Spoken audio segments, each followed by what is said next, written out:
Bonjour mes chers apprenants. Toujours dans le cadre de cette leçon, la leçon de translation et vecteur, dans la première séquence, on avait défini ce que c'est une translation. Et vers la fin de la vidéo, on avait dit que une translation définit ce qu'on appelle un vecteur. Donc, dans cette deuxième séquence, on va définir ce que c'est un vecteur, comme un premier point. Dans le deuxième point, on va parler de l'égalité de deux vecteurs. Et dans le troisième point, on va parler de la somme de deux vecteurs. Voilà, grand 2, vecteur, définition. Un vecteur est un objet mathématique caractérisé par une direction, un sens, une longueur. Et c'est les mêmes caractéristiques de la translation. La dernière fois, on avait dit que une translation, elle est définie à partir de deux points. La translation qui transforme A en B, par exemple. Donc on avait deux points distincts. Donc c'est la même chose avec les vecteurs. Un vecteur, c'est un objet mathématique qui est défini à partir de deux points distincts. Donc comme exemple, on a le point A qui est appelé origine du vecteur et le point B qui est appelé extrémité. Donc on aura un vecteur appelé le vecteur AB. Notation, on note AB avec une flèche sur AB, le vecteur allant de A vers B. Un deuxième exemple, si on n'a pas les noms de l'extrémité et de l'origine, on peut appeler un vecteur par une lettre, le vecteur M, comme dans l'exemple ici. Sinon, on peut dire c'est le vecteur EF. L'origine c'est E et l'extrémité c'est F, et on le note EF. Alors avant de passer à un vecteur dit particulier, donc j'aimerais bien faire cette petite remarque. Donc au lieu de dire la translation qui transforme A en B, on peut dire la translation de vecteur AB. Donc les deux expressions, elles sont correctes. Vecteur particulier. Donc ce vecteur particulier, c'est un vecteur qui est défini à partir d'un seul point, soit à un point quelconque. Le vecteur AA, ça veut dire le vecteur allant de A vers A, est appelé le vecteur nul et est noté 0 avec une flèche sur ce vecteur. Et on écrit le vecteur AA est égal au vecteur nul. Bien sûr, le vecteur BB est égal au vecteur nul, le vecteur CC est égal au vecteur nul. En général, un vecteur qui est défini par un seul point est un vecteur nul. Passons maintenant à la définition de deux vecteurs égaux. Définition. Les vecteurs A, B, C, D sont égaux lorsqu'ils ont même direction, même sens et même longueur. Autrement dit, lorsqu'ils ont les mêmes caractéristiques. Et on note, le vecteur AB est égal au vecteur CD. Alors on aura deux cas de figure ici. Le premier cas, c'est le cas où les points ne sont pas des points alignés. Le deuxième point, c'est le cas où les points sont des points alignés. Alors, premier cas, on va construire les deux vecteurs AB et DC qui sont égaux. Donc voilà, on a le vecteur AB, le vecteur DC. Donc leurs supports ils sont parallèles, ils ont le même sens et la même longueur. Donc le quadrilatère ABCD sera un parallélogramme dans ce premier cas. Et puisque ABCD est un parallélogramme, alors on peut extraire deux vecteurs qui sont égaux, donc comme exemple, le vecteur AD est égal au vecteur BC. Le deuxième cas de figure, c'est le cas où les points sont des points alignés. Donc on a le vecteur AB, le point C qui appartient à la droite AB. Donc on va construire le point D de sorte que le vecteur AB soit égal au vecteur CD. Voilà. Donc c'est un cas particulier d'un parallélogramme, c'est le parallélogramme aplati. Ou bien on peut dire que les deux segments AC et BD, ils ont le même milieu. Parce qu'ils représentent les diagonales de ce parallélogramme. Dans le premier cas, où les points sont des points non alignés, donc on peut avoir cette propriété. Donc on peut dire, si ABCD est un parallélogramme, alors le vecteur AB est égal au vecteur DC. Réciproquement, Si le vecteur AB est égal au vecteur DC, alors le quadrilatère ABCD est un parallélogramme. Donc on a la propriété directe et la propriété réciproque ici. Donc le parallélogramme, si on a un parallélogramme, on peut avoir, ou bien on aura forcément des vecteurs qui sont égaux. Et réciproquement, si on a deux vecteurs qui sont égaux, et bien sûr dans le cas des points non alignés, alors forcément ça va donner un parallélogramme. Une remarque à faire. Donc les phrases suivantes sont équivalentes. Donc on peut dire le vecteur AB est égal au vecteur DC. C'est équivalent à dire que le quadrilatère ABCD est un parallélogramme. C'est équivalent à dire que le point C est l'image de D par la translation de vecteur AB. Et c'est équivalent à dire que le point C est l'image de D par la translation qui transforme A en B. Dans le paragraphe suivant, on va parler de milieu d'un segment. Autrement dit, la caractérisation du milieu en utilisant les vecteurs, ou bien l'expression vectorielle qui représente le milieu d'un segment.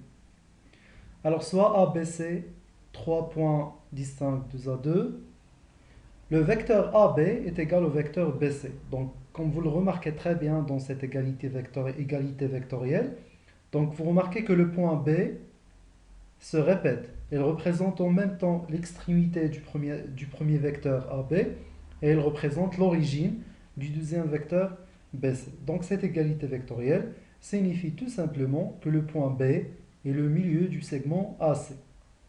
Donc on va tracer ces deux vecteurs, on va les construire. Donc on a le vecteur AB qui est égal au vecteur BC. Donc comme vous le remarquez très bien, le point B est forcément milieu du segment AC. Dans le paragraphe suivant, on va parler de l'opposé d'un vecteur. Alors, définition, l'opposé d'un vecteur. Donc, deux vecteurs sont dits opposés s'ils ont la même direction, la même longueur et des sens contraires. Un exemple très simple, le vecteur BA est l'opposé du vecteur AB, bien sûr, parce qu'ils ont la même direction, et ils ont la même longueur et de sens contraires. Et on peut écrire le vecteur BA est égal à moins AB, l'opposé de AB. Donc sur la figure, on a le vecteur AB, son opposé c'est BA. Donc soit on peut dire le vecteur BA, ou bien on peut dire que c'est l'opposé de AB, moins AB. Le paragraphe suivant, il portera sur la somme de deux vecteurs. Donc petit 1, on va voir définition. Donc on va voir la définition de la somme de deux vecteurs qui ont le même origine.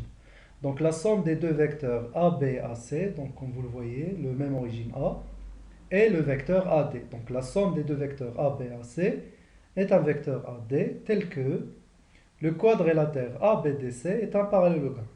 Autrement dit, il suffit de construire le point D de sorte que le quadrilatère ABDC soit un parallélogramme, et comme ça, la somme des deux vecteurs ABAC sera le vecteur AD. On va l'expliquer sur la figure. Donc on a le premier vecteur AB qu'on va additionner avec le vecteur AC. Donc pour construire la somme de ces deux vecteurs, il suffit de construire le point D tel que le quadrilatère ABDC soit un parallélogramme, et comme ça la somme des deux vecteurs ABAC est le vecteur AD. Et on écrit AB plus AC est égal à AD. Là. Donc petit 2, toujours dans le cadre de la somme de deux vecteurs, on va voir ce qu'on appelle la relation de Schall. Donc Schall, c'est un mathématicien français. Donc cette relation, elle est très importante dans cette leçon des vecteurs. Alors il me dit, cette relation, il me dit tout simplement que pour deux points A, B et C du plan, on a le vecteur AB plus le vecteur BC est égal au vecteur AC. Mais s'il vous plaît, vous devez faire très attention parce que cette relation, elle est valable pour les vecteurs. Elle n'est pas vraie pour les distances, sauf si le point B appartient au segment AC. Mais pour les vecteurs, elle est toujours valable, elle est toujours vraie. Donc le vecteur AB plus le vecteur BC est égal au vecteur AC. Donc comme vous le remarquez, le point B, il représente l'extrémité du premier vecteur et l'origine du deuxième vecteur. Et comme ça, on peut simplifier par le point B si on additionne les deux vecteurs, et ça va donner le vecteur AC. Voilà, dans la figure. Donc le vecteur AB en vert plus le vecteur BC en rouge est égal au vecteur AC. Et c'est vrai au sens des vecteurs, c'est pas au sens des longueurs. Bien sûr, on sait très bien que la distance AB, la longueur AB plus la longueur AC, elle est plus grande, elle est supérieure à la longueur AC. Mais au sens de vecteur, ça veut dire au sens de point de départ et point d'arrivée, la somme des vecteurs AB, BC est égale au vecteur AC. Donc notre point de départ c'est A et le point d'arrivée c'est C. Donc cette relation elle est très importante. Elle me permet de simplifier des expressions vectorielles comme elle me permet de décomposer un vecteur en somme de plusieurs vecteurs. Voilà. Alors on va passer maintenant à une application. On va appliquer ce qu'on vient de voir. Alors soit AB c'est un triangle, petit 1, construire le point D tel que le vecteur AC est égal à BD. Petit 2, compléter les égalités suivantes. AB plus AC est égal à quel vecteur? BD plus quel vecteur est égal au vecteur BC? Petit 3, construire le point F tel que CB plus CD est égal à CF, la somme de deux vecteurs. Et dans la quatrième question, on a montré que le point B est milieu de AF. Alors pour la solution, la première question, construire le point D. Donc construire le point D tel que AC est égal à BD. Ici, il suffit de construire un parallélogramme. Donc on a le triangle ABC. Donc il suffit de construire le point D tel que le quadrilatère ACDB soit un parallélogramme. La deuxième question, compléter. Donc AB plus AC, puisque ABDC est un parallélogramme, donc la somme des deux vecteurs ABAC est égale à AD. Pour la deuxième, BD plus quel vecteur est égal à BC? Donc BC c'est la diagonale, alors BD plus, forcément c'est le vecteur BA. Voilà pour la première et la deuxième question. Pour la troisième question, construire le point F tel que CB plus CD est égal à CF. Donc, je vais reprendre la figure de tout à l'heure, de la deuxième question. Donc, on a le ABDC un parallélogramme. Alors, on va construire le point F tel que CB plus CD est égal à CF. Donc, ça revient tout simplement à construire un parallélogramme. Le quadrilatère CBFD soit un parallélogramme. Voilà, c'est le point F. La quatrième question, montrer que B est milieu de AF. Dans cette question, on va essayer d'utiliser la relation vectorielle ou bien l'expression vectorielle qui représente le milieu d'un segment. Donc pour montrer que B est milieu de AF, il suffit de montrer par exemple que le vecteur AB est égal au vecteur BF. Ou bien FB est égal au vecteur BA. Alors, on a CB plus CD est égal à CF. Donc, le quadrilatère CBFD est un parallélogramme. Alors, le vecteur CD est égal au vecteur BF. Ça, c'est la première relation. Donc, le vecteur BF, elle est égal au vecteur CD. Et on a le vecteur AC est égal au vecteur BD. Le vecteur AC est égal au vecteur BD. Ça fait partie des données de l'exercice. Donc, on en déduit que le vecteur AB est égal au vecteur CD, bien sûr, parce que le quadrilatère ACDB est un parallélogramme, donc CD est égal à AB. Ça, c'est la deuxième relation.